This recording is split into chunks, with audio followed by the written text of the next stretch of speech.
خاوند کے حقوق۔ نبی اکرم صلی اللہ علیہ وسلم نے حقوق زوجین کا تذکرہ کرتے ہوئے عورتوں کو بتایا کہ اگر شریعت میں کسی اور کو سجدہ کرنے کی اجازت ہوتی تو میں عورت کو حکم کرتا کہ اپنے خاوند کو سجدہ کریں۔ حدیث پاک میں آتا ہے کہ جو عورت فرائض کو پورا کرنے والی ہو اور اسے ایسی حالت میں موت آ جائے کہ اس کا خاوند اس سے خوش ہو تو اللہ تعالیٰ اس کے لیے جنت کا دروازہ کھولتے ہیں تاکہ بغیر حساب کتاب کے جنت میں داخل ہو سکے۔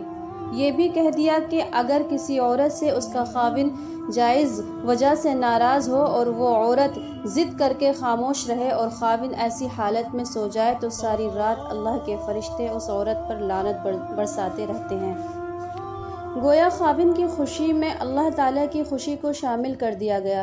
خاوند کی اطاعت اور فرما برداری میں صحابیات رضی اللہ عنہ کے واقعات بڑے عجیب ہیں۔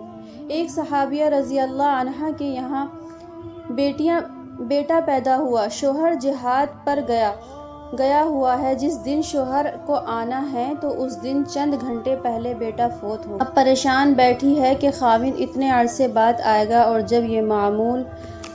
جب یہ معلوم ہوگا کہ بیٹا فوت ہو گیا تو اس کو کتنا صدمہ ہوگا، دل میں افسوس ہوگا، کاش بچے کو زندگی میں آ کر پیار ہی کر لیتا۔ جب صحابیہ رضی اللہ عنہا بہت پریشان ہوئی تو اس نے بچے کو نہلا دھلا کر کپڑا ڈال کر چارپائی پر رکھ دیا، کسی کو اطلاع نہ دی۔ خاوند گھر آیا تو پوچھا کیا بنا؟ بتایا کہ اللہ نے بیٹا دیا۔ پوچھا کہ میرا بیٹا کہاں ہے؟ کہا کہ وہ سکون میں ہے۔ خاوند سمجھا کہ وہ سو رہا ہے۔ چنانچہ خاوند نے کھانا کھایا تو رات ہو گئی۔ میاں بیوی اکٹھے بھی ہوئے، سفر کی باتیں بھی ہوئیں، لیکن اس عورت کو دیکھیے جو ماں تھی، اس کے دل پر کیا گزر رہی ہوگی کہ جس کے معصوم بیٹے کی لاش سامنے چارپائی پر پڑی ہے، مگر وہ خاوند کی خوشی کی خاطر سینے پر سل رکھ کر اس راز کو چھپائے بیٹھی ہے کہ میرے خاوند کا دل غم زدہ نہ ہو۔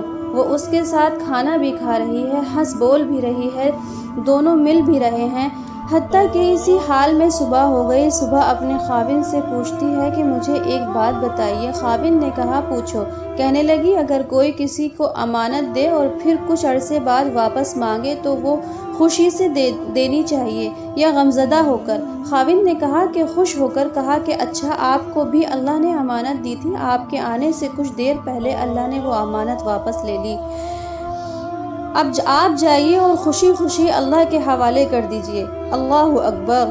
اس صحابیہ رضی اللہ عنہا نے حسن معاشرت کا حق ادا کر دیا۔